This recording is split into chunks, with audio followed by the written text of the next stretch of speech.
Hey, welcome to another exciting video tutorial. My name's Andrew Kramer, and today we're going to take a look at creating a destroyed planet like this. Now, this tutorial is very similar to the Blue Planet tutorial. We're just going to take it in another direction. And so here's our final composite. Now, if we have enough time, I'd like to be able to do some more advanced compositing like this. But we may not have the time, so we'll see how it goes. Let's go ahead and get started. What I'm going to do is take our Venus material and drop it into a new comp. And so this is going to be our planet texture. And what I'm going to do is choose Layer, Pre-Compose. And we'll move all the attributes. And we'll call this Map. And I'll choose OK. Then I'm going to Alt double click on the comp. And that brings up our actual pre-comp. And then I'm going to choose Effect, Color Correction, Hue, and Saturation. And we'll bring the saturation down and the darkness down because this is sort of a dead planet. And then we'll go back to our main comp. And then I'm going to go to the effects and presets and we're going to type in CC Sphere. And I'm going to drag that onto our pre-comp. And now that makes our nice planet and things are looking good. Now I'm going to duplicate the map. And then I'm going to go into the light setup and I'm going to change the direction and the light height and maybe the intensity, and then change the transfer mode, hit F4 to screen. And that way we have sort of our secondary light source. And while we're at it, we'll take our space background and just drop that on there. And now things are looking good. Now, if I go back to our map, I also have this Venus bump map. And what we're going to use this for is a map to create our lava. So right now, this map is actually to create a bump map in a 3D program. But what we're going to do is choose Effect, Channel, Invert. And then I'm going to choose Effect, Color Correction, Curves. So I'm just going to kind of crush it down so we just see the lava area. And then I'm going to choose Effect, Color Correction, Tint. And we'll change the color to tint to sort of an orange color.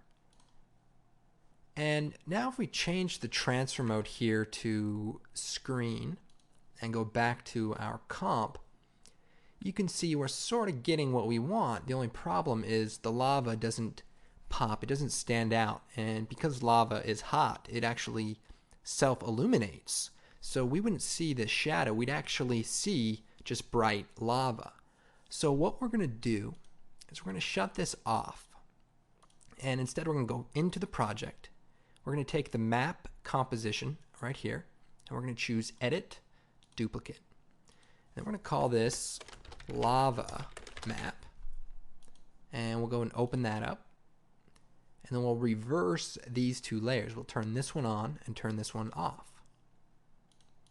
Now we do need the transparency, so what we'll do is duplicate one of the layers, and then we're going to shut off the tint. So now we just have the black and white map, and we're going to set this layer, the one underneath it, to Luma Matte. And that way it uses the transparency of the luminance to basically give us our background, since we can't use our transfer modes in the pre-comp.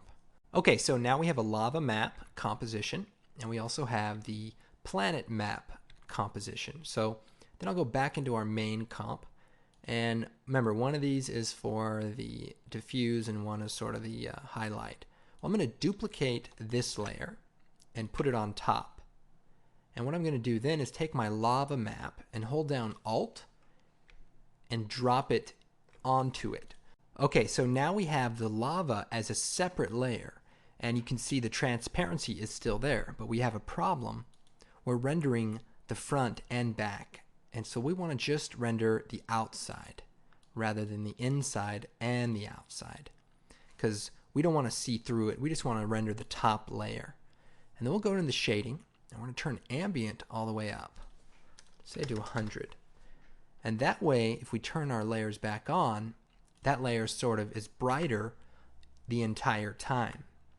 Now at this point, I want to link all the rotation values together. So I'll hit E, bring up the CC sphere, come down, same thing, bring up the rotation for each of the effects. And what I want to do is link the Y rotation to the rotation of the top layer. So I'm going to Alt click on the stopwatch, drag the pick whip to the rotation Y, and we're going to do that for all of the layers here. Alt click and drag the pick whip. So what this does is basically links all these values to the one value on this layer. So if I rotate it, all of the layers will rotate. So as you can see, we have our nice fiery looking core, and let's go and clean this up a little bit. So what I'll do is take this layer, I'm going to choose Effect, Stylize, Glow, and this is going to give us a nice fiery glow. And so I'll just increase the radius a little bit and maybe bring the intensity down. And the other thing we can do is take the bottom map and choose Effect, Color Correction Curves, and just color correct the planet a little bit, maybe make it a little more contrasted.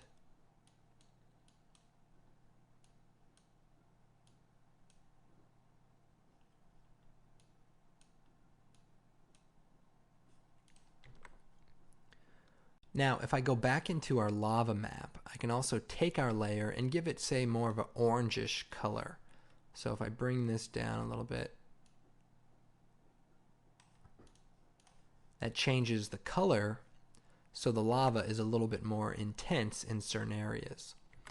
So now that we've created this, I can also add a simple background glow by choosing Effect, Stylize, Glow, and change the alpha, change the glow to the alpha channel, and composite the original on top.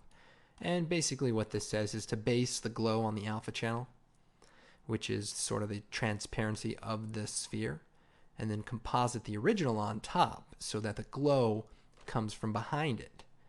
And then if we change the color to like orangish red and increase the radius just a little bit, we've now created our planet. Now our highlight area, which would be this comp, call this map highlight, we want to brighten that up some, so we'll turn the light intensity up. And then we'll also go to the shading and turn the specular up. So that looks pretty nice. And now if we go to the rotation of the sphere plugin, we can set a keyframe and then move forward in time and just rotate it a little bit. And so we just have a little bit of fiery planet rotation. Now another thing we could do is create a sun. So if I took this map and duplicated it, I can move it over here and then choose, let's see, reset the curves, and then just blow it out, like really make it bright. Same thing with the red channel, just going for an orangish bright color. And we can move the light so that it is sort of straight on. And then if we take our glow, we can reset it and then increase the radius and maybe the threshold and bring the brightness down a little bit here. Let's see. It's pretty good. And I'll just scale it down here. And probably want to go into the shading and increase the ambient. And that way the glow won't be so intense.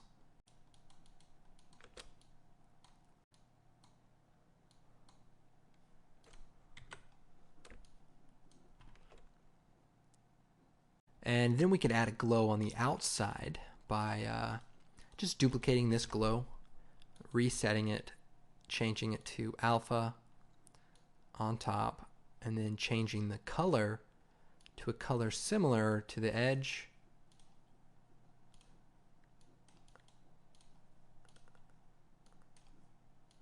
And then increasing the intensity and the radius.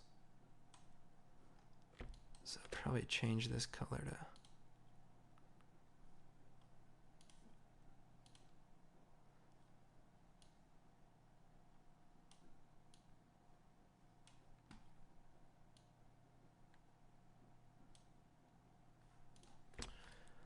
okay, what else could we possibly do? We could always do sort of the light gleam from behind the planet. Now, this is more of a motion graphic thing, but, you know, just want to try to show you a few different things. So what I'll do is duplicate our planet, and then there's another plugin called CC Radial Blur. And actually, CC Fast Radial Blur. If we drag that out, it'll sort of create, you know, these cool light streaks. And what we want to do is choose effect. Let's see. I'm going to go and reset the color correction, and I just want to kind of create a really contrasted image here. Maybe get rid of the shadow by increasing the ambient light there, and we can bring the light intensity down. And so now we can see there's sort of this, let's see, light stream, you know, coming from behind the planet there. And maybe change the transfer mode. Anyway, just another option, another possibility for creating a more unique looking glow. And check out the next tutorial. We're gonna actually blow this planet up, and that'll be a lot of fun. So what we're going to want to do is render this out without any of the background and any of the glow. So just want to render it out like this with the transparency, and to do that you're going to choose Composition, Add to Render Queue, and in the output settings we're going to go in here and we're going to change the format to QuickTime. And then we'll click on Format option, and we're going to change this to Animation and the depth to millions of colors plus. And what that's going to allow us to do is use the RGB plus alpha, so that when we bring this in, the transparency will already be a part of this file. And this is pretty much one of the ways I recommend outputting your video, as well as Photo JPEG. But Photo JPEG doesn't support the transparency. Anyway, choose OK, and then render that out, and then we're going to import it back in and get started on the next project. But until then, hope you guys found this tutorial useful, and you know, there's plenty of things you can do with this, especially if you're creating a sci-fi movie. Okay, well, my name's Andrew Kramer, and we'll see you next time.